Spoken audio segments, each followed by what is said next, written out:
안녕하세요, 라빈입니다. 정말 오랜만에 타로점 영상으로 찾아뵙는데요. 제가 3월부터 제가 하고 있는 본업이 너무 바빠지는 바람에 요 타로점 영상을 찍을 시간이 정말 나지 않더라고요. 하지만 이제 총선도 얼마 남지 않았고, 이 총선이라는 빅 이벤트에 타로점 영상으로 참여하지 않는다는 거는 저의 성격상 있을 수 없는 일이기 때문에 아무리 시간이 없다고 하더라도 한 편 정도는 찍어야겠다, 그러한 마음으로 이렇게 카메라 앞에 섰습니다. 그래서 지금 화제가 된 지역구들이 굉장히 많은데, 이 수많은 지역구 중에서 단 하나의 영상만 찍을 수 있다고 한다면은 저는 이 지역구를 타로점 영상으로 제작해야 되겠다고 3월부터 생각하고 있었거든요. 바로 인천 계양을 더불어민주당 이재명 후보와 국민의힘 원희룡 후보의 대결이 있는 지역구인데요. 이 지역구의 타로점을 양자택일 타로점으로 볼까도 생각했는데, 제 개인적으로 봤을 때 적중률이 떨어진다고 생각했기 때문에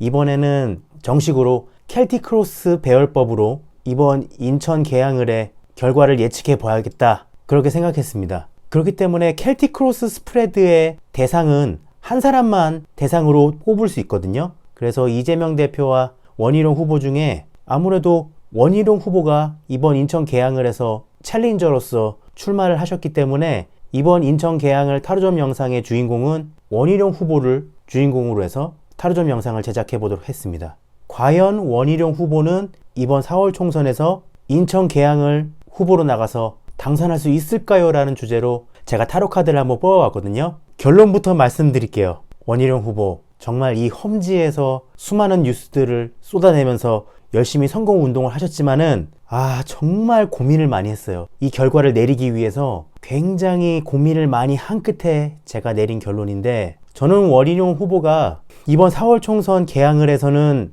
당선되기 힘들다고 결론을 내리고 싶습니다. 이 카드를 쫙 한번 보시면은 일단 결과 카드에서부터 yes or no라고 확실하게 말씀드릴 수 없는 중립적인 카드, 펜타클 6번, 가치를 가늠해서 거기에 알맞은 상대에게 이 펜타클을 하사하는 그런 카드가 나와서 딱히 누가 승리를 거뒀다, 누가 우세하다, 이런 카드로 결과가 나오지 않아서 굉장히 고민을 많이 했습니다. 하지만 제가 이번 4월 총선에서 인천 계양을 선거에서 원희룡 후보가 낙선할 확률이 좀 더 높다고 평가 내린 그 이유는 이 방해자리 카드에 여왕제 카드가 나와서, 이 방해자리 카드에 집중을 하면서 주변 카드를 살펴보니까 원희룡 후보에게 딱히 좋을 만한 상황의 흐름은 아닌 것 같아요. 그렇다고 아주 나쁠 만한 흐름도 아니거든요. 하지만 당선이 되면은 기뻐야 되잖아요. 여러 가지 긍정적인 카드가 많이 나와야 되는데, 주변 카드의 연계를 봐서는 원희룡 후보가 당선이 돼서 기뻐할 만한 그런 흐름이 느껴지진 않는 게 사실이기 때문에 제가 원희룡 후보의 낙선을 예상하게 됐다고 말씀드리고 싶습니다. 이 방해자리 카드에 여왕제 카드가 나오면은 게으름과 여유, 잘 될 거야, 이재명 정도는 내가 이길 수 있지, 이 정도면 내가 전략적으로 인천 계양을 해서 할 수 있지, 이런 여유 부림이 이번 원희룡 씨의 타로점에서 방해하는 요소로 나타났거든요. 그래서 근본 카드에 펜타클 5번, 현재 카드에 완두 9번 카드가 나와서 어쩌면은 이 상황을 원희룡 씨가 뒤집기에는 좀 무리가 있는 수준까지 오지 않았나라는 생각이 들어요. 그리고 내면 카드에 펜타클 3번, 원희룡 씨가 보는 자신의 모습에 러버스 카드가 나와서 이미 원희룡 캠프의 내부 사정이 그렇게 좋은 편이 아니에요. 캠프 내부에서도 여러 가지 잡음이 있고, 이 러버스 카드는 진중함이 없는 마음이거든요. 굉장히 캐주얼한 마음이에요. 되면 좋고 안 돼도 뭐 할 수 없고, 그런 간절함이 없는 모습이 요 방해자리에 여왕제 카드와 연계가 되면서 원희룡 후보에게 좋은 방향으로 갈 수 있는 기회를 방해하고 있다고 전 생각하고 있거든요. 하지만 겉으로 보았을 때는, 우리가 뉴스에서 봤을 때의 원희룡 후보의 어떤 선거운동은 월드카드 굉장히 좋거든요. 굉장히 좋은 흐름으로 겉으로는 비춰지고 있지만은 내부적으로는 의견 조율이 잘 되지 않는 마찰이 일어나고 있는 것 같습니다.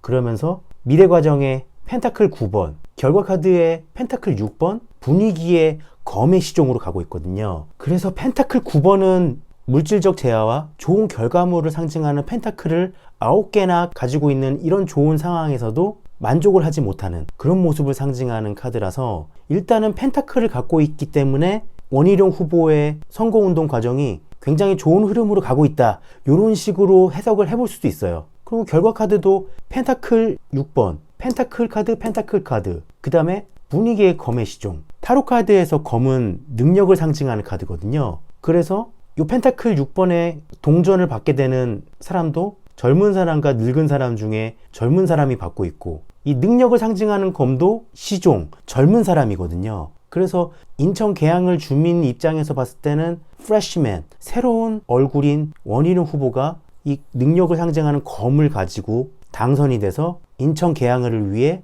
일할 수 있는 기회를 얻는다. 이런 식으로도 해석을 해볼 수 있거든요. 인정할게요. 그렇게 할 수 있어요. 당선될 수도 있다라고 그런 확률로 해석해 볼 수 있는 여지는 있다. 저는 그거 인정할게요. 하지만 제 개인적으로 봤을 때는 이 방해자리 카드는 여유와 게으름, 나태함 이런 것들을 상징을 하고 있기 때문에, 그러므로 원희룡 후보에게 필요한 거는 불의 속성의 완드, 열정, 이 움직임, 활발한 움직임, 절실한 마음, 그런 것들이 밖으로 뿜어져 나와야지 인천 계양을의 주민들에게 저 사람은 뭔가 진정성을 보이고 있구나, 이런 마음으로 어필을 할 수 있겠는데, 이 펜타클 카드는 굉장히 활동성이 가장 낮아요. 묵직한 그런 장점은 있지만은 활동성이 가장 낮은 카드거든요. 그리고 펜타클 9번의 키워드도 만족 없는 여자. 이런 괜찮은 상황에서도 만족을 하지 못하고 있다라는 그런 흐름으로 가고 있고, 펜타클 6번은 굉장히 중립적인 카드거든요. 이 저울을 통해서 가치가 있는 사람에게 이 펜타클을 나눠준다, 투자를 해준다, 이런 모습인데, 검의 시종은 계급이 낮기 때문에 이 능력을 상징하는 검을 자유자재로 다룰 수가 없어요. 그렇기 때문에 이재명이라는 상대를 두고 원희룡 후보는 시종의 풋내기일 수밖에 없다. 그렇기 때문에 이런 풋내기인 분위기에서 원희룡 후보는 인천 계양을 해서 당선하기가 힘들지 않을까, 그런 해석으로 할 수도 있기 때문에 저는 이번 인천 계양을 선거에서 6대4 정도로 원희룡 후보의 낙선의 가능성이 좀 더 높다고 생각해요.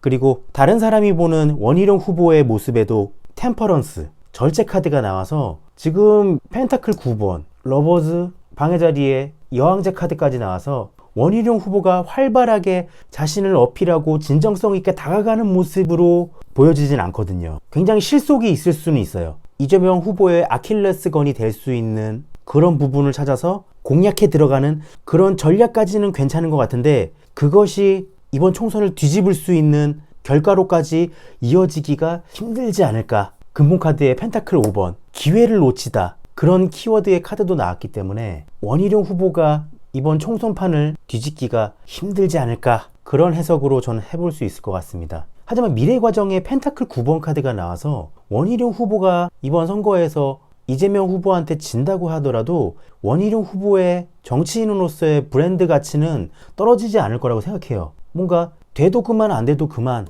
나는 이번 선거에서 내가 얻을 수 있는 것은 얻고 간다, 이런 여유로운 마음은 또 보이긴 하거든요. 그렇기 때문에 원희룡 후보가 인천 계양을이라는 이 험지를 자기 스스로가 출마한 것도 자신의 어떤 정치적인 이력에서 내세울 수 있는 하나의 에피소드로 내세우기 위해 출마를 한 게 아닌가, 그런 생각을 하게 됩니다. 여하튼 다음 주에 있을 4월 10일 본투표에서 다들 투표에 참여하셔서 민주주의 국민으로서의 권리를 마음껏 행사하는 의미 있는 축제의 날로 만드셨으면 좋겠습니다. 저는 라빈이었고요. 언제가 될지 모르겠지만은 저는 다음 영상에서 찾아뵙도록 하겠습니다.